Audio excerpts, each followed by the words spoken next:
can give me an example of how they demonstrate hopefulness to their client or prospect or marketplace and how they do it?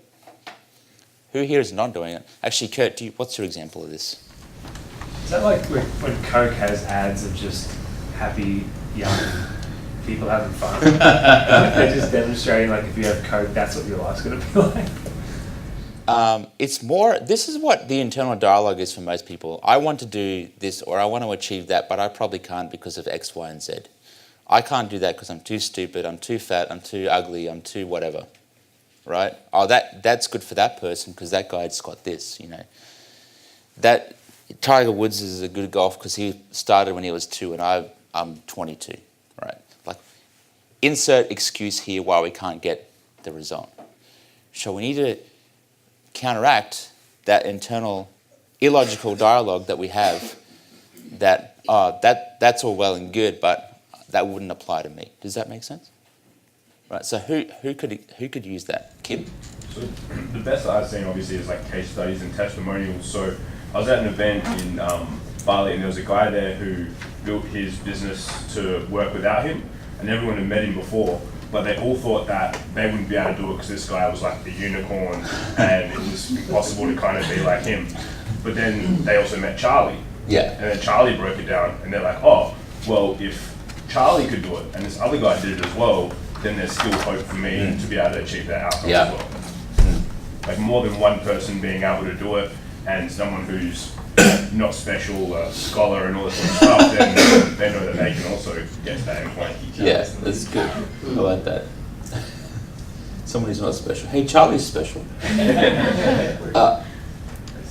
Daniel, what was your thing? Just with all of our videos or pictures or testimonials, it's all people that, in the fitness industry, you see a lot of fitness companies advertising, basically athletes in the imagery and videos. Yeah. And even the testimonials.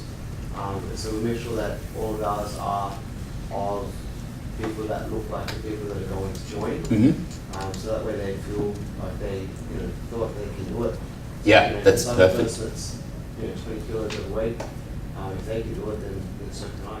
Yeah, one of the kind of things that you want to think about is that me and Leah talk about that all the time. We look at these Instagram, fitness experts and all the photos of someone with like a six-pack and like super hot, and we were like, oh, that person, they would look good even if they didn't go to the gym. Like, that's what you think, right? May not be true, but it doesn't matter. It's what we think. And so one of the things you want to think about is most people want an idealized version of themselves, and normally that's like 25% better than what they are now. Like, I won't say who it is, but there's a family member, and he's like, oh yeah, I need to lose like 5-10 kilos. And I'm like, holy shit, man, no, you need to lose 50. I'm thinking in my head. I'm not going to say it, but we're all like, no, I want to lose like 5-10, or we want to make an extra 50 grand a year or 100 grand a year or whatever it is. No one's making 100 grand a year and saying, man, I need to make $1 billion next year. Nobody who's sane is saying that. We're always incrementally wanting to increase ourselves. And so if your examples are about 25% better than your target market, it's perfect. Yeah. I see the show up as well when we take on new clients. Like, no matter whether someone is 60, 70, 80, 90, 100, or 100, all the way up to 150 kilos, no matter where they are on the scale, they all want to lose like a fraction of the weight that they have to lose. Yeah. Someone who's 150 kilos wants to get down to 120 or 130. But someone who's 120 or 130 only wants to get down to 110 or 100. And only the person that's under like 70 wants to get down to 60. Exactly. So yeah. it's within grasp, it's within reach, it's believable. Yeah. And it's almost like somebody at 100 kilos plus is already giving off the possibility that they could be 60 or 70 kilos. So if it's too stretched, it can almost stretch that hopefulness or Definitely. that believability. Yeah. And then that whole thing is like, well, that's all good for them, but X, Y, and Z. It's just like what we said with the fitness models. You're like, oh, that person will look good even if they didn't go to the gym. Like, Rod. So would this be a good idea? This would be helping you out. I love it. I can't see. So instead of having a testimony, because we've got a testimony of a lady that's lost 67 kilos, and we share around everywhere. Yeah. But it's probably not realistic for someone who's like 127 kilos to start with. So maybe we should have testimonials of people after their first session and going, yeah, I was shit myself, but I've come here, I've done it, like, and it was awesome, I can't wait to carry on. Would that be a better? Yeah, like you go in, like Daniel's case, you'd use someone who's lost like 12 kilos rather than 50, for example.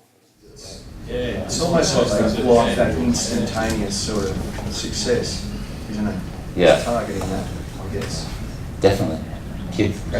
So I think this would help as well. It's like I see a lot of people, like they do it over such a period of time. So it's like they've worked with us for a year and lost 67 kilos. But let's just say your intro program's like 30 days. It's like Tessa in her first 30 days lost 8.5 kilos, fell back in love with her partner and blah, blah, blah. And then at the end you can say like over a year of working with her, she also actually ended up losing 67.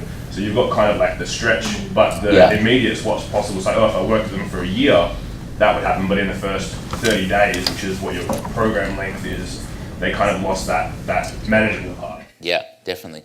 Exactly. Yeah. Did everyone hear that? Yeah. Cool. Awesome. Oh, that's really important.